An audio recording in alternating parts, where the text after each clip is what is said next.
Luar biasa, bravo Pak Prabowo. Di salah satu universitas bergengsi di Ukraina. Malaysia kaget berat, bahasa Indonesia. Menurut wanita ini, hari ini adalah hari pertama mereka masuk kampus, karena sebelum Diajarkan di kampus-kampus Amerika dan Eropa. Malaysia kaget setengah hidup.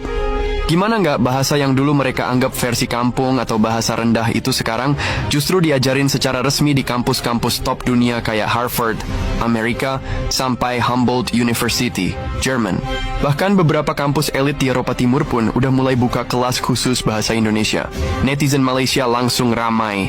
Ada yang nyinyir, ada yang heran, tapi nggak sedikit juga yang akhirnya buka mata. Ternyata bahasa Indonesia emang keren dan punya pengaruh global yang makin besar. Dulu, waktu hubungan Indonesia-Malaysia sering memanas gara-gara soal TKI, budaya, dan sepak bola, bahasa Indonesia sempat dicap sebagai bahasa kelas 2 oleh beberapa figur publik Malaysia. Tapi semua itu kayak kena tampar realita ketika kampus-kampus besar dunia justru ngajarin bahasa Indonesia sebagai bahasa asing yang strategis. Bayangin aja, Harvard University, kampus yang tiap tahun jadi incaran orang paling pintar sejagat, udah sejak 2017 rutin buka program bahasa dan budaya Indonesia. Di sana, mahasiswa dari berbagai negara belajar bukan cuma bahasanya, tapi juga sejarah, politik, budaya, bahkan sastra Indonesia. Dan yang bikin Malaysia tambah kaget, Jerman, negara paling disiplin di Eropa, juga ikut-ikutan. Di kampus-kampus seperti Humboldt University dan University of Cologne, bahasa Indonesia jadi salah satu mata kuliah pilihan yang paling banyak peminatnya di kalangan mahasiswa jurusan Asia Tenggara dan hubungan internasional. Ada banyak alasan kenapa bahasa Indonesia makin nge-hype di dunia internasional. 1. Penutur yang besar banget. Bahasa Indonesia dituturkan oleh lebih dari 280 juta orang, menjadikannya salah satu bahasa dengan jumlah penutur terbanyak di dunia. 2. Stabil secara politik. Indonesia dianggap negara yang cukup stabil dan strategis secara geopolitik. Bahasa Indonesia pun jadi aset diplomatik penting. 3. Pertumbuhan ekonomi. Ekonomi Indonesia tumbuh pesat dan banyak negara pengen punya tenaga kerja atau pebisnis yang bisa nyambung secara bahasa. 4. Budaya populer.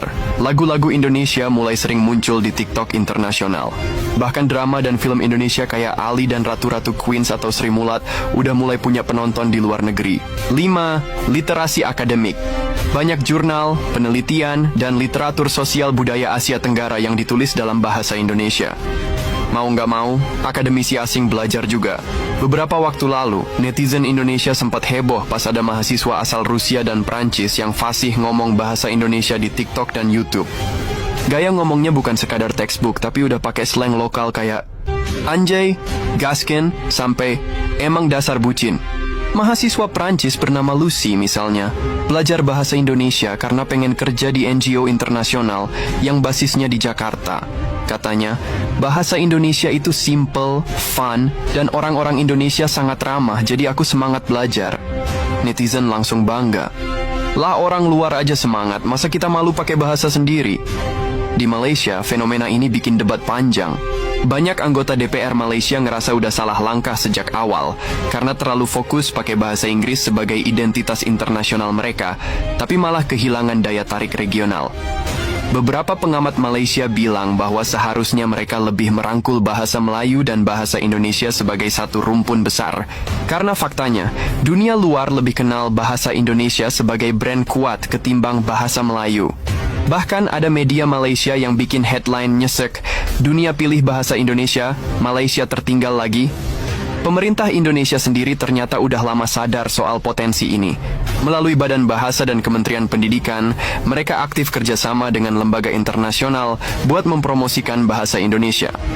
Mulai dari program bahasa Indonesia untuk penutur asing, BIPA, sampai pengiriman pengajar ke luar negeri.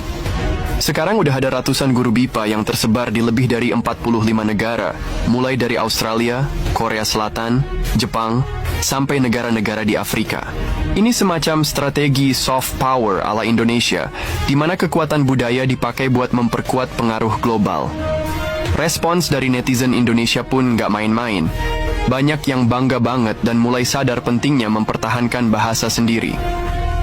Di Twitter X, ada yang nulis, "Dulu kita malu pakai bahasa Indonesia pas interview internasional. Sekarang malah dosen bule yang belajar ngomong, nggak apa-apa, santai aja kok." Ada juga komentar yang viral. "Malaysia boleh bangun menara kembar, tapi bahasa Indonesia udah masuk kampus Harvard." Gimana tuh? Meski membanggakan, ada juga pengingat penting dari para akademisi. Mereka bilang, kita harus terus menjaga kualitas penggunaan bahasa Indonesia, terutama di media sosial. Soalnya, kalau bahasa kita makin banyak digunakan tapi isinya cuma drama receh, hoax, atau toksik, ya nama baiknya bisa ikut rusak.